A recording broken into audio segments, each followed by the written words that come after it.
Kelly, this is where the problem begins. This bush is actually a shortcut from Treeline Elementary into this gated community. Now we have a similar situation that happened earlier this season in the NFL. A player on the Kansas City Chiefs knelt down after a touchdown. Then two girls got in a fight. It was recorded on camera for about a minute when a girl was being punched. Then it was posted online for everyone to see. Hi, this is Andrea with NBC2. I'm following up with a complaint from one of your passengers. Very sad story here tonight, guys. We arrived here around 5 o'clock this afternoon when we saw a lot of Sanibel police boats. Like you, I wanted to check out the solar eclipse, but it's just too dangerous using only your eyes. So I made a pinhole camera. That way I can take a peek at the solar eclipse without hurting my eyes. Next week, Lee County Commission will vote whether to spend $4 million on Harborside Event Center. Both baseball and softball teams have secured their fields here at City of Palms Park. And here, FSW plans to build a $20 million stadium. That was Ty Russell reporting. Police are still looking for his killer. They're even offering a $26,000 reward for their arrest and conviction.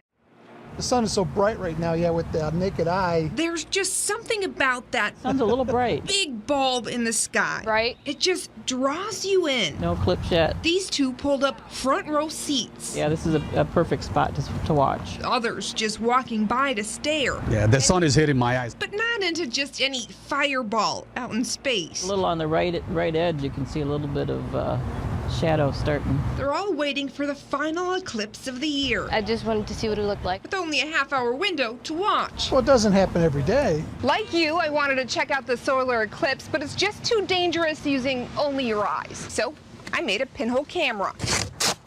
That way I can take a peek at the solar eclipse without hurting my eyes. Little dark, little light. Or you could use this contraption. But it protects your eyes too, right? Yeah. These are essentially two giant telescopes, I see the sun's flare. giving Miguel a good first glance at the partial eclipse. It's interesting.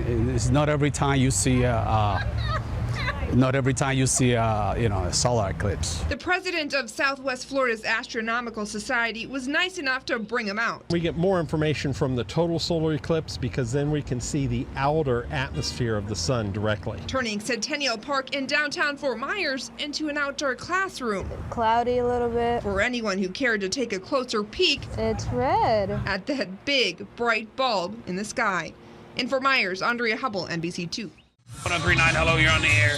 I, as a former bus driver, was told that if you try to break up a fight, you will get fired. Once it hit the airwaves, Now, talking about a video that just came across my news feed. that a child was beaten on camera. It happened to my kid several times.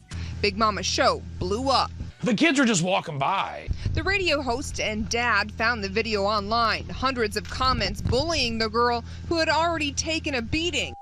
And wow, this little girl's about to have the hardest rest of her high school life ever. You can see the two teens just off the bus, others not doing anything to help. The last thing I want is for that to happen to my daughter. Oh, wow. I used to ride that bus. Oh, wow. I showed students from South the viral video. I would never think that girls on there would behave like that. Caitlin Bellany couldn't believe her eyes. Isn't the bus driver supposed to stop it or? And this morning, Big Mama took it to the air, Bus driver doesn't do anything to prevent the cheering of it. asking for listeners to weigh in. Hello, you're on the air. Lee County School Board member Don Armstrong called the station up. I'm not going to let somebody get beat up or get bullied or anything like that. But I feel bad for these bus drivers because their hands are tied and they do the best job they can trying to make sure these students are safe. And we as parents, we as peers to these children, need to fix this problem. Big Mama spent hours broadcasting a message he hopes kids hear loud and clear. Get involved. Say something. You don't have to jump into the middle of something, but just saying something could have changed. One of those students could have got off the bus and said, come on, guys, this isn't really necessary, and it'd have been over. Relaxed is what people are looking for. Every time I come here, it's a hassle. But first, Gotta keep searching and searching and waiting for people to leave, and they've got to find a spot. How long did it take today?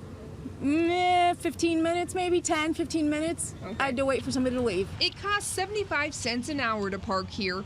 That is, if you don't give up before you find a space. Nobody really likes finding parking spaces, but with this sign, I want to find out just how many people hate parking.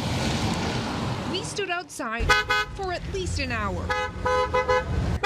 How long did it take you to find a parking spot today? I haven't yet. Time after time after time, looking, hoping that somebody pulls out. That's one reason the beach guy says he rents out these beach buggies. There's just not enough parking places for the amount of people that come here to this beach. With over 300 spots, most are always filled up. People drive around all the time looking for a parking place. You can't park in here. And that's not even the worst part. So many people park here, the pay stations fill up. A lot of times it's so full of dollar bills that you can't get a dollar bill in it. The beach guy gave us a tour telling us what changes could help. It'd be great to have a shuttle bus service that would bring people, that would relieve the pressure from this beach. Otherwise, if you're found parking illegally, Yeah, what is with the parking? deputies could fine you with a $118 ticket. And that would be a lot more frustrating You know, it's not a problem in the summer. than finding somewhere to park. In Inglewood, Andrea Hubbell, NBC2.